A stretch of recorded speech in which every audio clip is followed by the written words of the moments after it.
we go.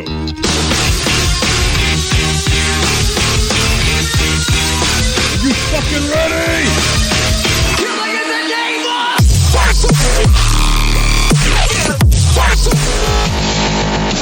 Welcome to the Right to Reason podcast. I am your host, Robert Stanley. Today, nuclear physicist Dr. Benjamin Davis discusses the James Webb Telescope, aliens, Mormon lizards and Mormon bombs, nukes, and the unreasonable fear from liberals about nuclear energy. Let's go.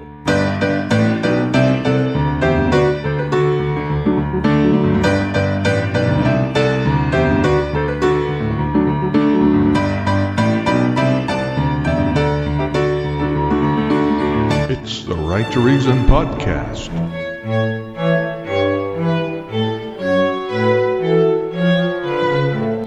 Hey, this is Dr. Ben Davis, and you are listening to the Right to Reason podcast. This episode of the Right to Reason podcast is brought to you by our patrons and contributors like me. We have all recognized the value of the unrestrained marketplace of ideas and have decided to make a difference. You can make a difference too. Contribute at patreon.com/right and learn more about your right to reason at therighttoreason.com. Your activism is appreciated. Look for the girl with the sun in her eyes. She's gone. She's gone. We'll see in the sky with diamonds. We'll see in the sky with diamonds. We'll see in the sky with diamonds. We'll see in the sky with diamonds. My dear friend, Dr. Ben Davis, how are you, sir? I'm hanging in there. How are you doing? Doing well, doing well. Everybody can find Dr. Ben's content. There's a Facebook page and there's a website. Is that right? Facebook page still gets most of the traffic, but the website, that's AskDrBen.org, www.AskDrBen.org. I love it. Of course, the Facebook page is facebook.com/AskDrBen. I love just throwing little random things at you, and it's funny because you'll reply. You know what I mean? Like, you probably get enough questions that I wouldn't expect you to reply to them, but just something. This is something that I was going to shoot at Ask Dr. Ben. I don't know anything about this James Webb Telescope, but everybody keeps telling me I need to do an episode on it, and I thought, I know a smart guy. I'll ask him. So this is something I was going to submit to Ask Dr. Ben, but instead, if I can just borrow you for an hour and really pick your brain about it, what is this thing? It's supposed to be a bigger deal than the Hubble, is what I was told. Is that fair? It's fair. And the whole philosophy of Ask Dr. Ben was, there's still questions that people need to have answers to that you can't find in Google. Yeah. And so, I take it very seriously when somebody asks me a legit question. Now, sometimes I get questions that are so out there that I don't even know how to answer them. I got one like that I'm noodling over right now, about James Webb, no less. But James Webb is a big deal. Always remember that scientists are like kids, though. So it's always about making a bigger, better instrument to see what's going to happen. I mean, think of 14-year-olds throwing firecrackers around. It's like, oh, that was a cool explosion. Let's make a bigger one. Let's tie 4 or 5 of them together and see what we can do.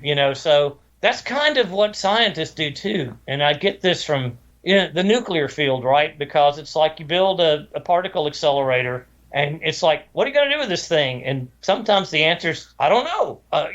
We'll knock a bunch of atoms together and we'll see if there's effects that we haven't even predicted yet. And then they do that, and 10 years go by, and they want a bigger accelerator, right, with more energy behind it. So that's kind of what I think is happening with James Webb. And what are we going to see? God only knows what we're going to see, right? Because the whole point of a cool new instrument that's way more sensitive than anything you've ever built before is to try to find stuff that nobody even predicted. Like aliens or something?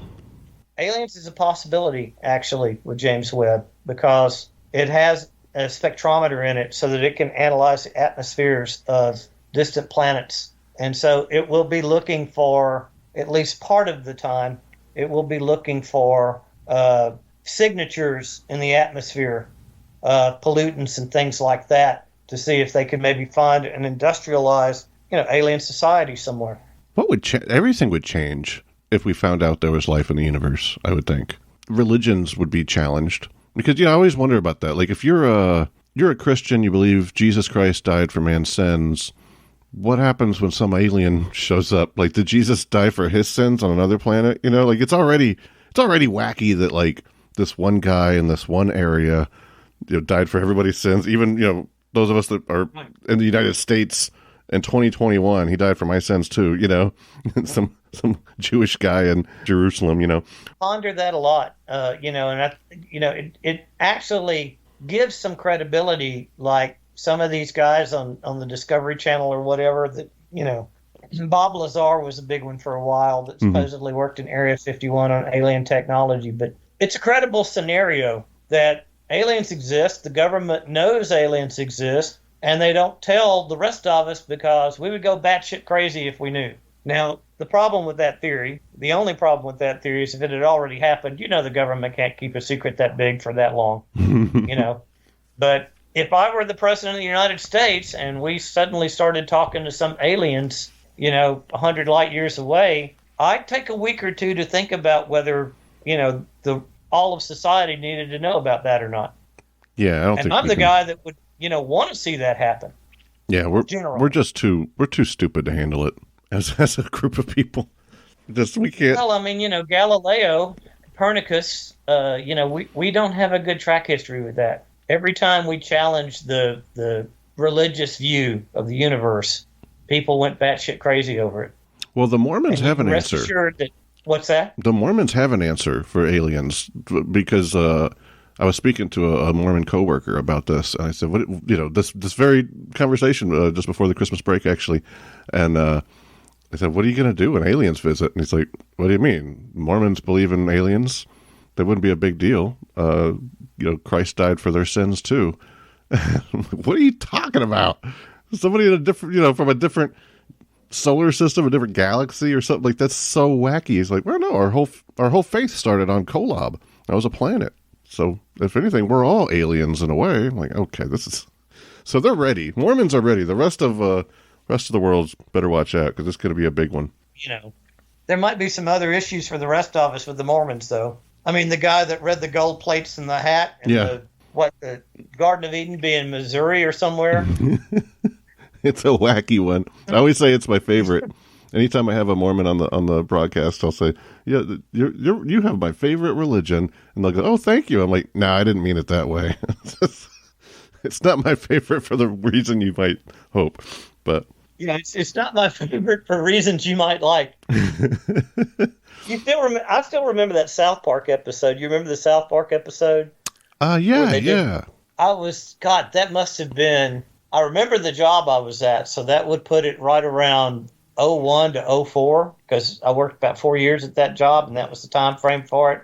It did the dum. Yeah. And I actually went in the next day, because I had a coworker that was ex-Mormon, and I said, "Dude, seriously, do they believe all this shit? I saw this on South Park last night," and he's like, "Oh yeah, that's all part of the program, yeah." The gold plates, the guy with the hat, and nobody else could see. How you knew they were gold plates when they were invisible, I don't know, but nobody else could see them. So, all that crazy stuff. And I didn't know any prior to that South Park episode. Did you ever hear about the white salamander story? No. So this you're going to love this, dude. This is how crazy these people are. So his name evades me. I can't remember, but this guy would forge documents and provide them to the Mormon Tabernacle. They really appreciate these documents. They didn't know they were forged, but he was just so good at his job, that he could fool anybody, and he would just write these, this is what Joseph Smith said about this, and this is what he said about that. And look, I found another letter from Joseph Smith, and they're like, wow, this guy's amazing. So he's been filling their private library for like decades. And then one day he writes a letter, he forges another document claiming it's from Joseph Smith, their founder, and hands it to him. And it says that the angel Moroni that had visited Joseph Smith actually wasn't an angel. It was a white salamander, like the lizard. that spoke to him. A lizard came up, crawled up on a rock, and talked to him. and that's what it says. And they were like, "Oh no, what are we going to do with this? This is obviously ridiculous. Let's test it to the other documents that we have to make sure it's valid." Well, the other documents that they tested it to matched in ink, writing style, the paper it was written on, everything lined up perfectly. But these dumbasses didn't realize that the other documents that they were comparing it to were also from the same forger. So there was a certain period in time, this is, I want to say, late 80s, early 90s, where the Mormon church had to concede that God sent a salamander to speak to Joseph Smith. Now, after all this happens, the guy ends up just going totally wacky and starts bombing people. Like actually making bombs, the guy that was forging these documents. And he even blows one up, whether by accident or to try to make it seem like somebody bombed him, so you don't want to deface everybody's car in the parking lot except your own, right? So you gotta do something to your own car. But so it might have been an accident too. They don't know, but he blew his arm off. And they found out that he had been forging all the documents. So the church is like, "Oh yeah, we never believed that whole lizard thing anyway." And this was 80s and 90s? Yeah, it's not that long ago. Oh man, I'm gonna have to look that up. That's hilarious. It is one of my favorite stories, not just of Mormonism, but just one of my favorite stories. Let me see here. 1985. Wow. Yep. It was Mark William Hoffman. Mark William Hoffman is an American counterfeiter, forger, and convicted murderer. That's quite a resume. Widely regarded as one of the most accomplished forgers in history. So he was good at it. He was very good. And yeah, the coolest thing is everything that they compared it to, it lined up because he'd been supplying them for so long. It was his own documents validated the white salamander story. That's hilarious. See, in 85, I was a junior in college, and this stuff, if it showed up on the radar, I knew nothing about it because, back then, that was pre-internet and nobody paid any attention to the Mormons anyway. We all thought they were crazy. Growing up in the South, I mean, sure, if you lived in Utah, it was very different. But, yeah, I've lived my whole life and missed that story. I got to go back and read up on that. That's pretty cool. Yeah. Well, they used to get attacked a lot before they moved out to Utah. People, like every town they were in, eventually the townsfolk or, the military or the local law enforcement or what have you would find some way to massacre them. So they get to Utah and you need to go somewhere else. We don't want you here. Yeah, they get it's too weird for us. And they send I want to say it was like it's during the Civil War, the Union Army's rolling through. And they just assumed they were there to kill them, so they totally took out the Mormons did.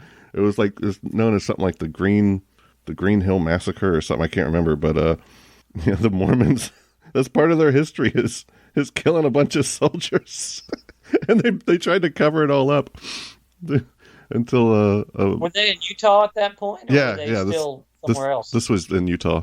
Okay. And yeah. Wow. They massacred a bunch of people. I just love this group. I mean, they're so nice, but like you start talking to one of them, you're like, oh my God, you're batshit crazy, man. Yeah, and you're right. Like every Mormon I've ever known, super super polite. They're always great to hang out with. Yeah, but the nicest people on the planet. They come up with some stuff, man. Speaking of Mormons, back to this telescope. That was a good segue, right? But I really wanted to ask you about this, and it's so easy to get off track talking to you, man. Because if anybody doesn't know, Ben's just one of these guys that you could literally just talk to for hours and totally lose track of time. But anyway, how does this telescope work exactly? Like, is it a different kind of technology than what we're used to? I wouldn't say that it's different. It's the same charge coupled arrays that you detect light with, like in your camera, or whatever. It's the only thing that's different, but I wouldn't call it different technology, is it's more sensitive to infrared light instead of visible light. And there's some astronomical reasons for that, which I'm sure we'll get into in a minute. But they are doing a lot of technical things here that are kind of, they've never done it before. So, they say that it's offered a lot of technical challenges, but it's stuff like how the scope had to fold up so that it could fit in the rocket and be as big as it is, and how they were going to unfold it to make it work, and how it was going to basically have AI to help control it because it's 1 million miles away from the Earth. So there's no sending up if something's not right, there's no sending up a space shuttle to repair it now, because it's too far away for that. Wow. So there's all kinds of engineering and technical stuff, but there's nothing in it that I would say it's really earth-shattering as far as new technology or anything like that. I'm not aware of anything like that. Mm-hmm. I mean, it's state-of-the-art. It's all the modern stuff is to the resolution that they can make it. But it's not like, oh, there's this thing we put on this scope that nobody's ever used anywhere before. There's nothing on it like that, other than just the mirrors, which had as much to do with. It's not like we didn't know how to make mirrors like that. It's just we never needed lightweight mirrors that could be that far away in space before. And it's just they're covered in gold, and I forget what other material. I think beryllium or something. So it's an interesting film of material that they put on it to make it reflective in the infrared range, but it's not anything that is based on new physics or anything like that. Why does it need to be infrared? Now we've got into something, right? Infrared can see through the dust in space better than optical frequencies, optical wavelengths. Optical wavelengths are a lot shorter. Why is the sky blue? Because all that sunlight's scattering off the oxygen molecules in the atmosphere. Infrared have longer wavelengths, so they tend to cut right through dust and stuff like that. They don't scatter as easily. So you can see further back into space. You can see through the nebula and the dust, and you can see a lot of details in infrared that you cannot see in optical. Interesting. So and things that are opaque in optical are transparent in infrared very often. Can you bend light? Like, can it curve, or does it just go straight? Well, it definitely curves. In intense gravitational field, when it goes through a transparent medium like glass, that's how you make lenses to begin with. So it can curve. Ideally, we presume it doesn't curve a lot as it travels through interstellar space. There's nothing acting on it. It won't just, curve on its own, but it can definitely, curve in the way you're asking. Isn't that just changing the direction, though? Like, when I think of, I put my glass on my table in front of the window, and, it makes like a rainbow color or something like that, or I don't think of that as like it curving. I just think it's just redirecting it. Like if you shot a laser at a mirror, it just redirects it. Is that all that's happening with gravity? I mean, to me, bending light with gravity, it's like magic to me. It doesn't make sense. And that's one of the, going back to why do we need this? What are we going to do with it? That's one of the things Hubble gave us is we've actually seen some beautiful examples of gravitational lensing now. We had the Einstein's cross, we had examples of that even with land-based telescopes before Hubble. So we knew Einstein was right, with the bending of space-time, general relativity, which is what causes light to bend, even light to bend. You can literally see, like that glass you're talking about that you sit in front of the window, you can see the image of the thing on the other side of the glass, and hey, that's a picture of that tree, but it's like really small or really distorted because the glass is curved in some way that doesn't make it a perfect lens. Mm-hmm. You can see that distorted picture of galaxies and things because of gravitational lensing.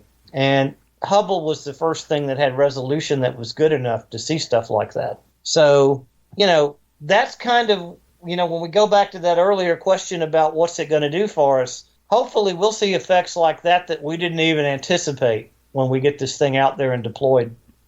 Do you know anything about like the administrative level of NASA? Like, I've always wondered what makes them choose to put, the Curiosity robot on Mars or to put this telescope out there. What's the decision-making process like? Now we're going to investigate dust on the moon for $4 billion or something. Like, it's who makes these decisions? Well, I think it comes down, very often to whether we have the technical capability or not. That's the first question. I do remember Sagan talking about, the Voyager program, and the reason that it was so critical to go when it went and why they made that decision at that point in time is because all of the planets were lined up in a way where they could get a rocket, from, Earth to Mars and Mars to Jupiter and Jupiter to Saturn, and everything lined up. Not in a straight line because there's travel time, but you could do the gravitational assist as you went by every planet, progressively get this craft going faster and faster, and aim it on the right trajectory to intercept the next planet that it was going to take pictures of. And so there was a launch window there that, had we missed it, it would have been like another 100 years before we could have done something like that again. So, and, from an administrative point of view, it's not that you think all this stuff up, and you're sitting there going, hey, I can build a robot now. I'm going to put it on Mars and it can handle the environment. No, it's always some engineer or some scientist that comes in and says, this is all the stuff we could learn, if we did this, and we seem to have the technology to be able to do that. And then they'll make a committee to go off and review whether it's feasible or not, how much it's going to cost. And, they'll boil it down just like they do any other, management process, and decide what its technical merits are and whether it's going to give us good science or not, and, whether we can afford it. So they'll push for certain things that very often start out as someone else's ideas, because it's the right thing to do at the right time. And, that's effectively what Sagan did with Voyager. It's like, let's send this probe off to do flybys of all these planets, and we have to do it now because if we wait, we're not going to be able to intercept all of those planets sequentially like that. And so, they said, okay, let's do it.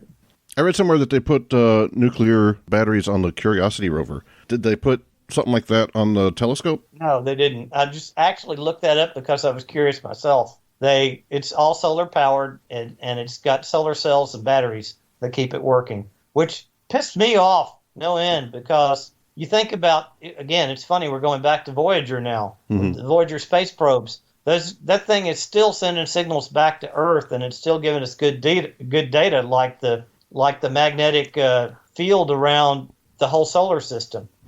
And it can do that because that probe has nuclear-powered batteries on it that still work. But that's always, even in the 70s when they launched that, it was somewhat controversial because, some soccer mom's wringing her hands going, what if the rocket explodes on the pad and sends nuclear material all over, Florida? It's like, yeah, it could happen, but people always, it's like Fukushima, people always oversell the damage that, nuclear products do. And it's hilarious sometimes because we used to set off nuclear bombs in the Pacific Ocean all the time, until finally, by treaty, they stopped doing that about the time I was born. 1963, I think, was when they actually signed the treaty for above ground testing.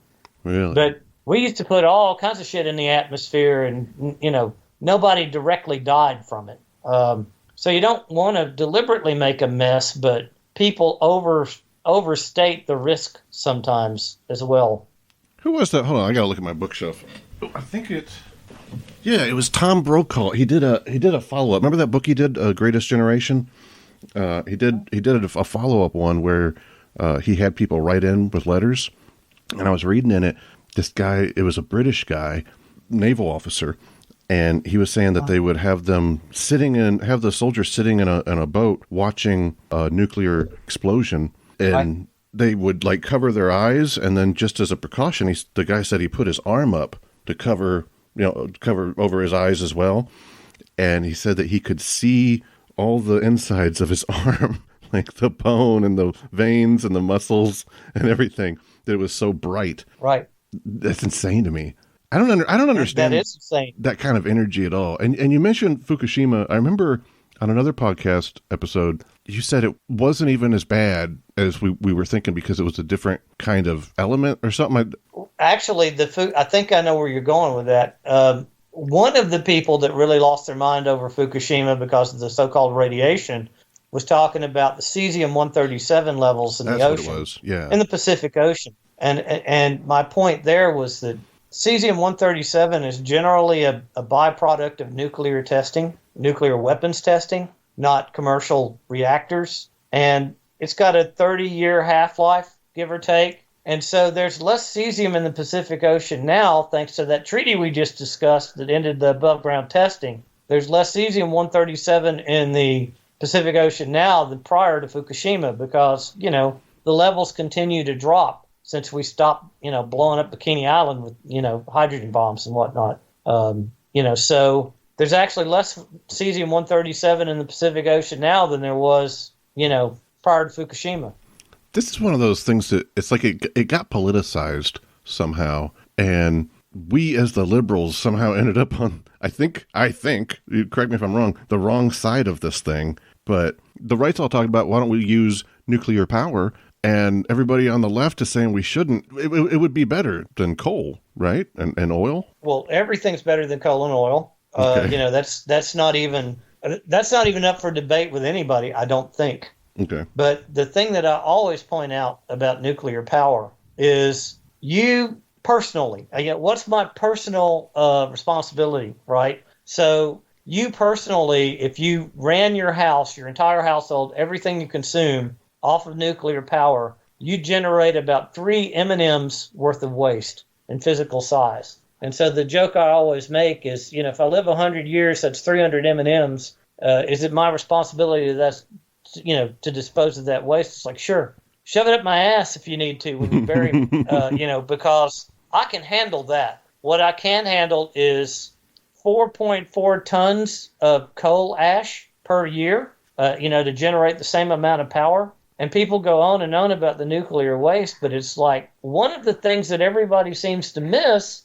is that the thing with nuclear power is you are actually containing the waste. When you're burning gasoline or propane or methane or coal, all that stuff's going in the atmosphere, which is what the whole problem is right now. And I do not understand any environmentalist that, tells you that nuclear power is bad, because it's literally the least wasteful form of energy we have. And I will have that discussion with whoever wants to have it.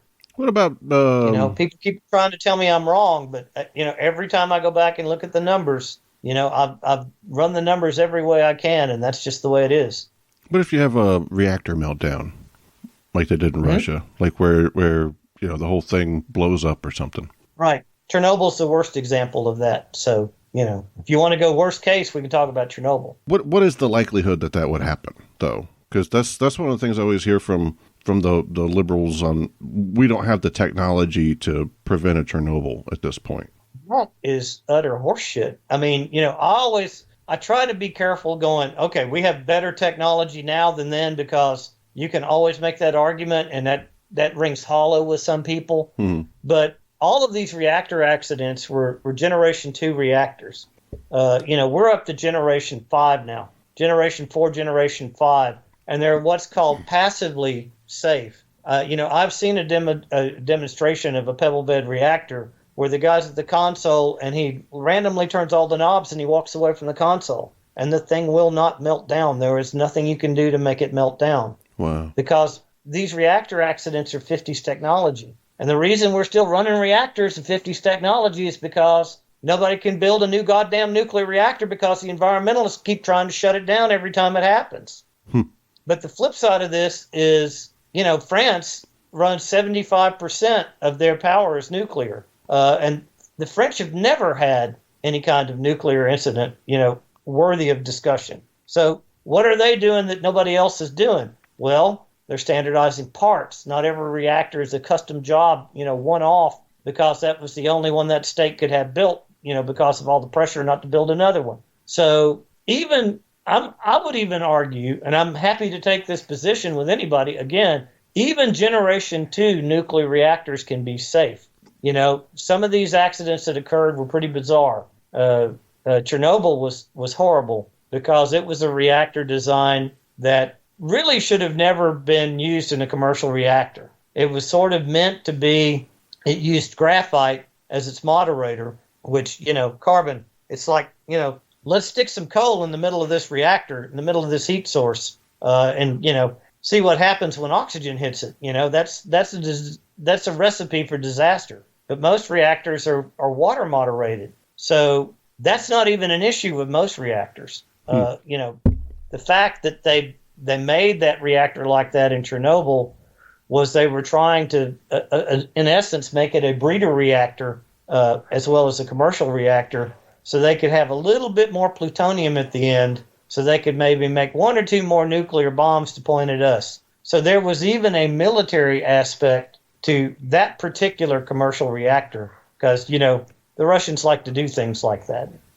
Fascinating. So that was an irresponsible way to do it in the first place. And even then, the reactor was fine. As a matter of fact, there were 4 reactors in that cluster, and they ran 2 of the other 4 reactors for 20 years, even after Chernobyl, which goes to the next thing. They want to try to tell you that Fukushima and Chernobyl are these huge dead zones where nobody can live anymore. And it's like, no, not exactly. The wildlife is flourishing. There were people, even at Chernobyl, that, basically farmers or whatnot, and the government came through and said, we're going to relocate you to the city. And the farmers are like, fuck you, no, this has been our land for generations. It's all we've got. We're not moving. And they never left. They still live there. They're still fine. And of course, this local store owner said, oh, none of my farmer friends are going away. They're going to need somebody to sell them stuff. Or the local priest says, oh, well, my parish is still here. So there was always a subset of people that never left that area, and they're fine. They're not glowing. They are not glowing. A lot of them have lived to ripe old ages.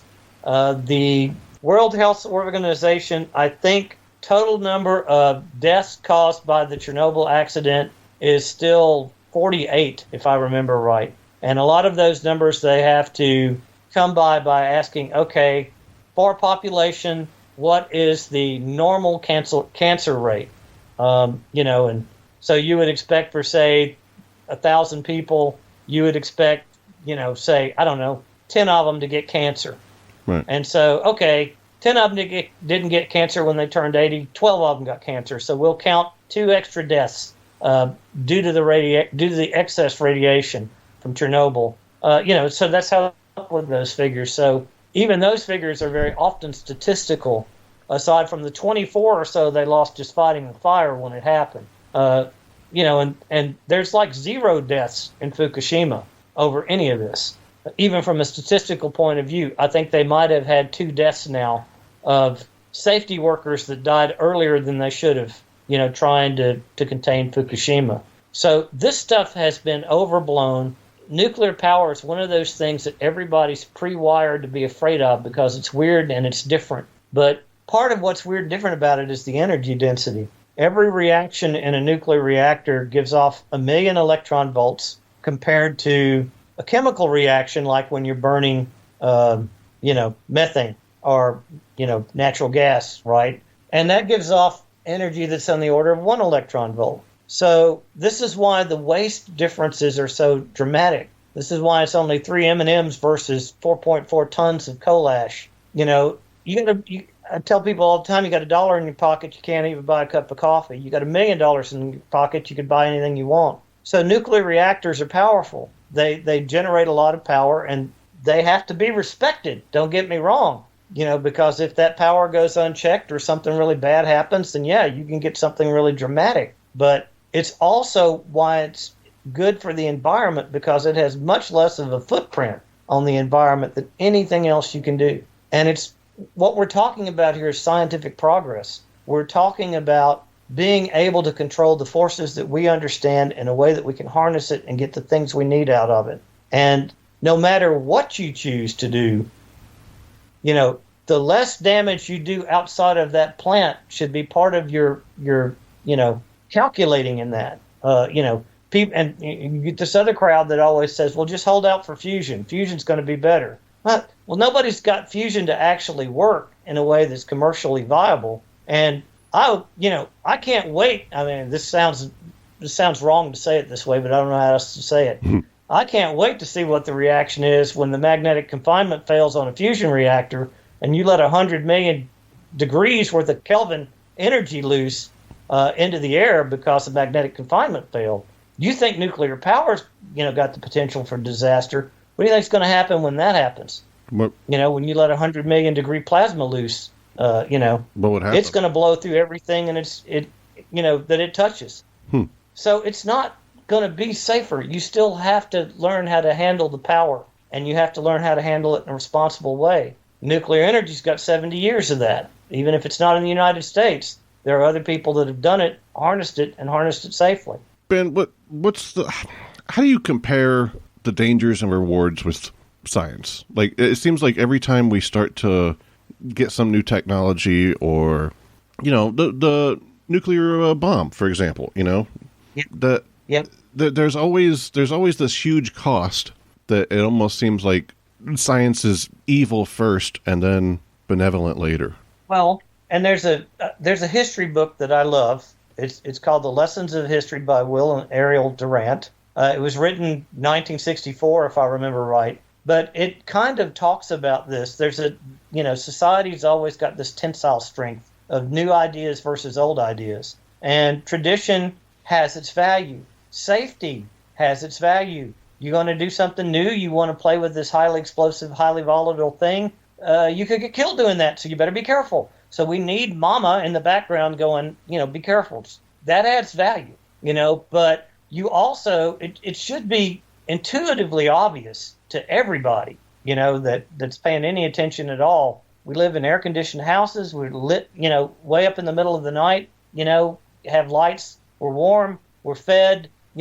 Progress is real, and it works. We all have a better standard of life that the frickin' King of England didn't have, 1,000 years ago. So to sit there and bemoan, the handful of things that might have gone wrong with science over time, compared to what it's given us, I mean, it's nothing but ingratefulness. It really can't be, categorized as anything but that, because we clearly live a much better standard of life now. I don't want to move back into a cave, because I'm afraid of nuclear power. Let's not be ridiculous. To me, that's sort of the level of the conversation some of these people want to have. I'm not doing it. I'm a delicate flower. I don't like to be cold in the winter. Right. I like to have my creature comforts. So that's the world we live in. Hell, most of us, we don't even think about it most of the time, but most of us aren't even tough enough to survive what life would be like without all the stuff that we have now that science and technology has given us. So, yeah, you play with powerful things, it's going to get dangerous. But hopefully you learn how to handle that, and you reap great rewards from harnessing that power. I mean, could you imagine, the United States, if Watt had not come along and developed the steam engine and put it on a frickin' train, this country still wouldn't be connected in any meaningful way if that had not happened. So we're on a road, whether you like it or not, that we cannot get off of, even if we wanted to. And anybody that tries to suggest that we should or could, they're smoking crack, man. That's the only way I can wrap that up. Dr. Ben Davis from AskDrBen.org, and also the Ask Dr. Ben Facebook page. Everybody's going to be able to find those links in today's show notes. I always love talking to you, Ben. It's always a good time, man. I always enjoy it, too.